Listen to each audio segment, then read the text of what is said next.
Hi guys, welcome back to my channel Roshni vlogs. ముందుగా ఈ video చూస్తున్న ప్రతి ఒక్కరికి శ్రీరామనవమి శుభాకాంక్షలు. సో ఈరోజు మేము శ్రీరామనవమి స్పెషల్గా బొబ్బట్లు అయితే చేసుకున్నాము. సో ఒక స్మాల్ రెసిపీ అయితే షేర్ చేస్తున్నాను. ముందుగా మైదా అయితే తీసుకోవాలి. ఒక బౌల్లోకి మనకి ఎంత కావాలో అంత మైదా తీసుకొని ఆ మైదాలోకి కొంచెం గోధుమ పిండి మిక్స్ చేసుకోవాలి. గోధుమ పిండి ఎందుకు మిక్స్ చేసుకుంటాము అని అంటే మైదా బాగా సాగుతున్నట్టు అనిపిస్తుంది. అట్లా కాకుండా లేయర్గా మెత్తగా ఉండడానికి గోధుమ పిండి యాడ్ చేసుకుంటాము. ఎంతకాలం అంత యాడ్ చేసుకున్న తర్వాత మనకి తగినంత సాల్ట్, కొంచెం పసుపు వేసేసి పసుపు, మైదా పిండి, గోధుమ పిండి కంప్లీట్గా వాటర్ పోయకముందు నీట్గా మిక్స్ చేసేసుకొని మనం ఇది ఒక చపాతీ పిండి ఏ కన్సిస్టెన్సీలో అయితే మిక్స్ చేసుకుంటామో అదే కన్సిస్టెన్సీలో కొంచెంగా వాటర్ పోసుకుంటూ మంచిగా గట్టిగా ముద్దలాగా అయితే మిక్స్ చేసుకోవాలి. సో ఇక్కడ వీడియోలో చూస్తున్న ప్రకారం ఒకేసారి మనం వాటర్ పోస్తే జావ్ అవుతుంది అనే కంప్లైంట్ లేకుండా కొంచెం వాటర్ పోసుకుంటూ మనము ఉండనైతే చేసుకోవాలన్నమాట.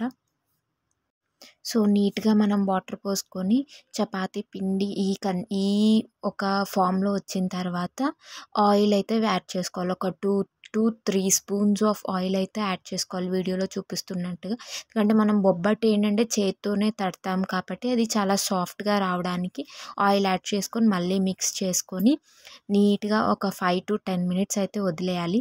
అది వదిలేసిన తర్వాత ఈ లోపల పక్కన నెయ్యిని వేడి చేసుకుంటూ ఉండాలి. ఎక్కువ బొబ్బట్లకి నెయ్యి యూస్ చేస్తాం. తర్వాత రెడీ చేసుకున్న పూర్ణాన్ని అయితే ఉండలుగా చేసుకుందాము. ఇది పూర్ణం జస్ట్ మనం పూర్ణం బూరెలకి ఎలాగైతే చేస్తామో అదే మెథడ్లో మనం ఈ పూర్ణంని అయితే చేసుకుంటాము.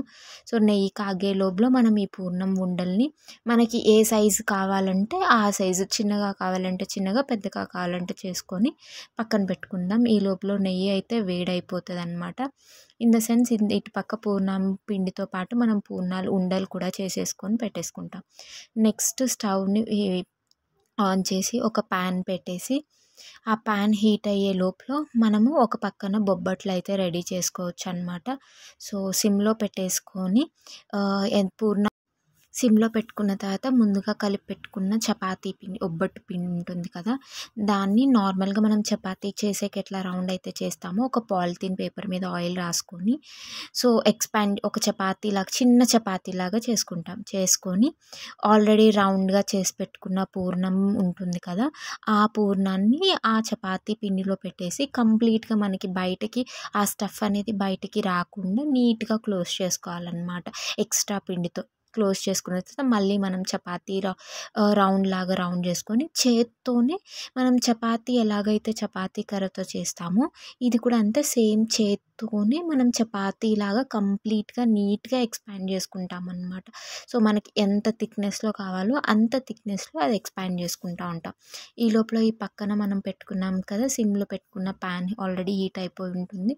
సో ఆల్రెడీ కాచి పెట్టుకున్న నెయ్యి ఉంటుంది కదా, సో కింద బొబ్బట్టు అనేది మనకి ఆ ప్యాన్కి అతుక్కోకుండా ఆయిల్ అయితే ఆయిల్, నెయ్యి అయితే నెయ్యి వేసుకొని స్ప్రెడ్ చేసుకుంటాము.